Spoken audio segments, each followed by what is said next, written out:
Michael Alisa, welcome back to the BYU Sports Nation set. Thank you. Hey, karma! Listen. We told you it was a real thing. Now, and I didn't believe you. Now, I was like, okay, the karma. Now you believe. It's real. It is a real thing. So, like, when did that happen? So, as the interception, like, in your hand, you're like, karma. Yeah. The whole time it was karma. Every step I'm taking is karma. Yeah. And then I stopped saying karma, and that's when the quarterback swoops, caught me. I forgot about the karma. You've been given a hard time about that by some guys. I know, man. He's a pretty fast guy. A few big names in particular. Dave Nixon, Ben Criddle calling me out on Twitter. All right. I'm just happy you intercepted. I don't care if you score or not. Thank you, Jerem. Appreciate that. You're up 6-0 at halftime. You have pitched a shutout against the Texas offense in the first half, and then you go bonkers in the third quarter. What happened at halftime to like light this fire under BYU? Okay, nothing special happened. We all just kind of sat down. They told us that they're going to give us new socks because that's something that basketball teams do supposedly. I don't know, to like reset their minds before they go back into the third quarter. So we walk in there thinking we're going to get new socks. We don't have any new socks. Where's the new socks? Yeah, where's our socks? You know, we're all just sitting in there, and like our defensive coaches are talking about like new schemes we're going to try out and how to like better fit in our gaps. And then we leave, and we're supposed to be listening to music when we're walking out the door, and like our music guy was like fiddling with his phone, didn't get the music on. We're just like, fine, we got to go. So I'll just run out, and we're all like mad about no socks and like no music. But, you know, maybe we should do that every game. Like promise socks and music and don't deliver. And then we come out just ticked. So. Who was the music guy that missed it? I don't want to throw him under the bus. Okay, yeah, fine. Yeah. That's hilarious. He's usually really good. Our pregame music was on point. Is it the same guy that did fall camp music? Well, no. So our pregame music is Harvey Longy. Okay. Always, or just that game? Oh, it's a player. But no, halftime.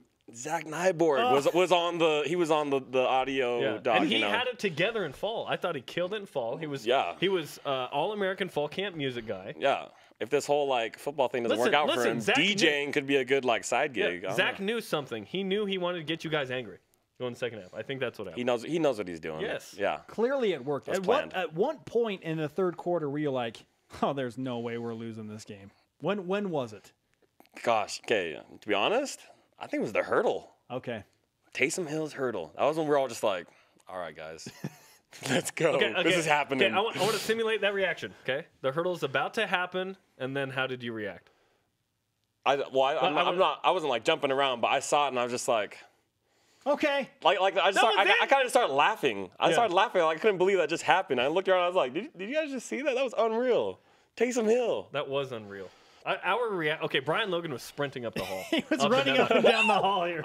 We were in the break room and saw it, and I was like, oh! And just took off out of my chair. Yeah. It was something else. Okay, it's now that was like the moment. Launched Taysom Hill into all this Heisman hype and whatever. In your conversations with Taysom and the team, how is now he handling all of this increased national exposure and this craziness that's happening now? So, you know, after every game we have the champions meeting. What is this? Coaches bring players up that they thought did a really great job. So Coach Hal stands up, talks about a few players, mostly players who, you know, had turnovers. So Rob Downs had the strip. Jeremiah forced the fumble. Rob Downs recovered that one too. Your interception. And then the interception, yeah.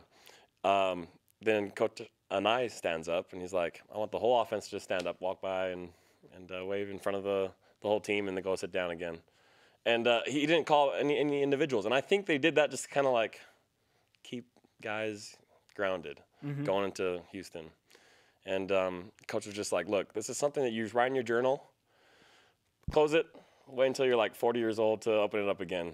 Think about Houston. Forget about Texas. Yeah. The context of that game, when all is said and done, could mean way more. That hurdle could be the iconic Kyle Morrell kind of moment from '84. It could be.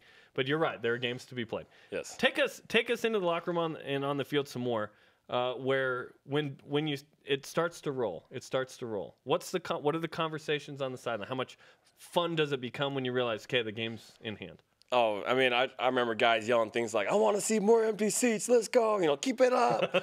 You know. And guys are just like, I can't wait to get home to my girlfriend. Let's hurry and like pound these guys some more. I was yelling to the kickoff team, like, you guys ever seen a grown man cry? You guys ever seen a grown man cry? Let's go, make someone cry. You know. Because I mean, you could see the energy going down, the energy level going down on the Texas sideline, and, and the guys are playing against, they're not chirping anymore as much, and you know, you can kind of tell they kind of just wanted to get out of there at that point. Wow, what's it like to quiet nearly 100,000 fans at Darrell K. Royal Stadium? Yeah, surreal. That was a lifetime experience that I'll never have again, and I'll always remember. That was amazing. Okay, so now the attention shifts to the Houston Cougars. You talked about Coach and I saying, all right, remember it, shut your journals, let's focus on Houston. You have a short week. Do you feel tired? Do you feel sore? How's the team coming back now, having just 5 days to prepare for a Houston team that we know has a great offense? Yeah, great offense and a great quarterback. I think the guys we're riding a good wave of momentum, and that helps with the aches and the pains and you know, the fatigue, because it just gives you a little more extra energy to overcome that and just prep hard.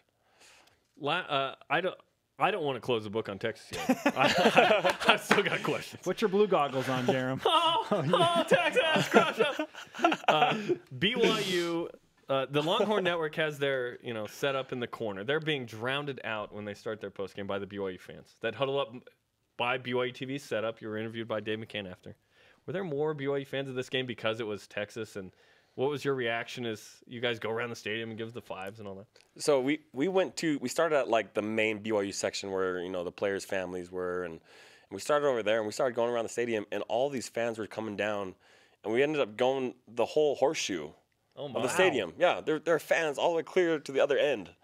And like my right arm was seriously getting sore. And I looked back and I saw Taysom like in the very back of the line. And I was like, he just threw a whole game, and now he's like walking around this whole horseshoe with his arm up. He must be dying. And then I saw him with a little ice bag after the game, like a pitcher would have. But yeah, that was amazing to see that many people out there supporting Cougar Nation. And the celebration in the locker room, we've seen some videos, just ice for days. Just ice for days. Devin Maina had the big trash can up. They didn't have this on the video, but he had a trash can up, and I was like beating it like a drum. Doom, doom, doom, doom. And people throwing coolers around. It was nuts. I'm surprised nobody got hurt, but it was a blast. It was literally like a party in the locker room. It's a weird thing, too, because not everyone gets in there at the same time. So, like, kind of takes a while to develop and then finalize, and then, all right, let's talk, champions meeting, all that, right? Yeah, well, I was coming back from a little interview, and I gave Bronco a nice big hug. That was a little, don't get that too often. He was smiling and kind of had my head. Never seen him smile bigger. Like, okay, thanks. Did he hang on? Yeah, he did. Bronco hung on. Like his hand was on my head, and I was like, thanks, coach. I was like, wow. Our ears are touching. Yeah. But waited 5 years for this. and then from there we turned around and the whole locker room's just chaos. Bonkers. Yeah. Okay. Buck wild. Good call, Jerem. Going back to Texas. We can sit here all day. Michael can write in his journal and close it. I will keep it open for a long time. That was a good call. You're ranked 25th now. Only the second week in 52 different AP polls where a BYU football team has been ranked. Now having that target, if you will, on your back, and you have that special early season win, what does it do for your team's psyche and mentality as now you start to push forward? I think it's kind of like, let's say you're trying to balance, I don't know, like a basketball on top of a stick, and you're holding it. First 10 seconds is hard, then you get to 20 seconds, you're going on 30 seconds. It doesn't change what you're doing to balance it, but like if you start thinking about how long you've been balancing it, then you can like psych yourself out, and then it gets harder. Yeah. But if you just focus on what you've been doing for the first 10 seconds, the whole time. The game in front. Yeah. So this is a one-game season we're playing. Because we're independent, we have to win every single game. So, Houston, that's it. That's all we care about. Houston. Is it validating to be 25th? Is that you guys are like, sweet, you love that you're ranked? Is it validating? You don't care? I still feel like we have that chip on our shoulder. I mean, going into the Texas game, ESPN had us picked for a loss, right? Yeah, and most of those guys picked Game day picked us for a loss. So you used that. You were aware and used that. Yeah, well, I mean, we all saw it that morning. We didn't talk about it, but we're all just like, okay, all right, let's do this. And, yeah, we definitely have a chip on our shoulder. Not reading any of the hype. 41-7. Did you anticipate that it would be 41-7? Like, you did it again to Texas. Worse. was worse than last year. Yeah. Yeah. You scored one more point than last year and gave up 13 points less. Like Taysom Hill is like, if he wanders into Austin at any point in the future, they will arrest him. Like he is in trouble. If they can catch him. That's exactly right. You know, but I mean, yeah, I don't think anyone could have predicted that. No way. No way. I mean, the gravity of what had happened right after the game got over, I thought, okay, let's take a step back and just digest what BYU just did to Texas a year after. They'd had an entire year to be reminded about how much BYU ran all over them. And so for you to do what you did on Saturday night in Texas just speaks volumes. Well, and here's the thing. There was so much talk about how inexperienced their offense was and how many people that they had out from their offense. But, I mean, they gave up 41 points on defense. So it didn't matter. Yeah, they weren't missing anybody on defense. Even if they did have a good offense, I think we still would have done okay. The defense is still real, according to Joe Schad of ESPN, so good. 17 points allowed in 2 games for the defense and 5 turnovers forced. Is this about kind of what you want to do in each game? Is those points and kind of turnovers? Yeah. I mean, we're reaching our pillars. We have pillars every game that we try to achieve, and so far we've been doing them well. But I still think that we're untested.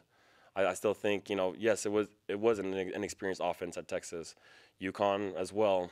You know, it wasn't a powerhouse team that we were playing against. So we still have a lot of work to do. There were a lot of mistakes. Despite how well we did, there were a lot of blown coverages. A lot of gaps were missed. A lot of guys missing assignments, me being one of the main culprits there. And coaches let me know.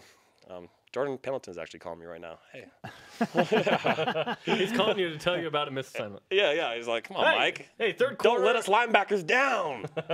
Okay, so Houston now presents a challenging offense. Do you feel like this will be the biggest test you've had to date this far? Yeah, definitely. Because, I mean, big quarterback, I think he's about the same size as Swoops, actually, but, you know, a more seasoned passer.